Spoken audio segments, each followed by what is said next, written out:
Assalamualaikum warahmatullahi wabarakatuh. Alhamdulillahirabbil alamin wassalatu wassalamu ala asrofil anbiya'i wal mursalin wa ala alihi washabihi ajmain, amma ba'du. Perkenalkan, nama saya Muhammad Syahril Mulyawan Putra. Saya dari Fakultas Dakwah dan Komunikasi, Prodi Manajemen Dakwah dengan NIM 0104231123. Pembelajaran kali ini saya akan membahas tentang terminologi hadis. Di dalam terminologi hadis ini terdapat 4 penjabaran, yaitu yang pertama ialah hadis, yang kedua sunnah, yang ketiga khobar, dan keempat atsar. Pembahasan yang pertama ialah hadis. Hadis secara etimologi merupakan isim masdar dari kata kerja hadasa yuhaddisu hadisan, yang berarti komunikasi, cerita, percakapan, baik dalam konteks agama maupun konteks duniawi, atau dalam konteks sejarah atau peristiwa dan kejadian aktual. Bagi ulama hadis, hadis secara terminologis adalah ucapan, perbuatan, pengakuan dan keadaan Nabi Shallallahu Alaihi Wasallam. Berbeda dengan pandangan dengan ulama usul fiqh yang mengatakan bahwa hadis adalah perkataan, perbuatan, dan pengakuan Nabi Shallallahu Alaihi Wasallam yang berhubungan dengan dan dapat dijadikan dasar hukum Islam. Pembahasan yang kedua ialah sunnah. Sunnah secara etimologi berarti jalan lurus dan berkesinambungan, yang baik maupun yang buruk. Menurut kalangan ulama usul, sunnah adalah sesuatu yang disandarkan kepada Nabi Shallallahu Alaihi Wasallam selain Al-Quran, baik berupa perkataan, perbuatan Nabi Shallallahu Alaihi Wasallam selain Al-Quran, baik berupa perkataan, perbuatan, ataupun ta'arir yang pantas menjadi dalil hukum syara'.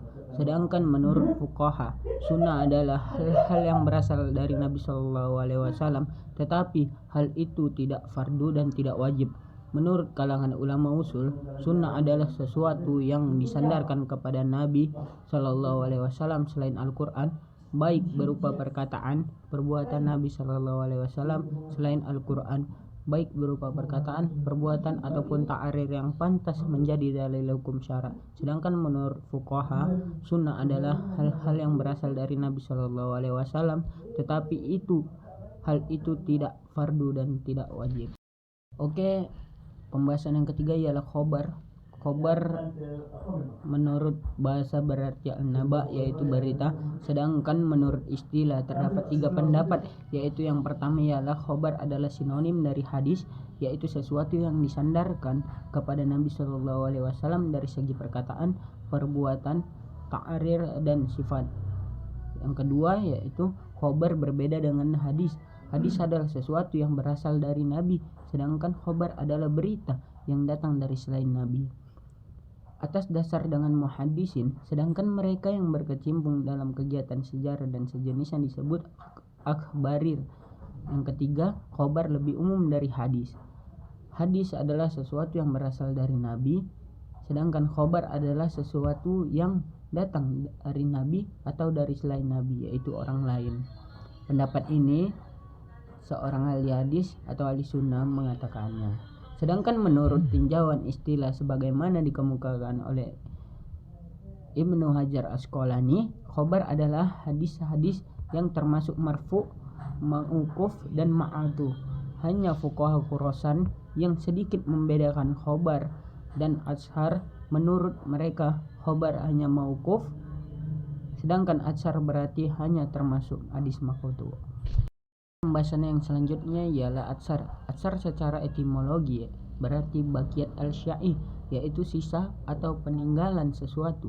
Sedangkan pengertiannya secara terminologi ada 2 pendapat, yaitu yang pertama adalah sinonim dari hadis, yaitu segala sesuatu yang berasal dari Nabi Shallallahu Alaihi Wasallam.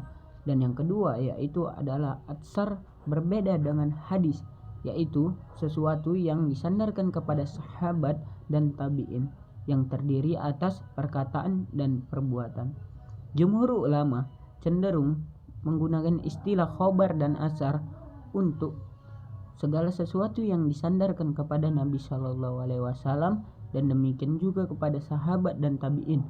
Namun para fuqaha Khurasan membedakannya dengan mengkhususkan al-mauquf yaitu berita yang disandarkan kepada sahabat dengan sebutan atsar dan al-marfu, yaitu segala sesuatu yang disandarkan kepada Nabi Shallallahu Alaihi Wasallam dengan istilah khobar.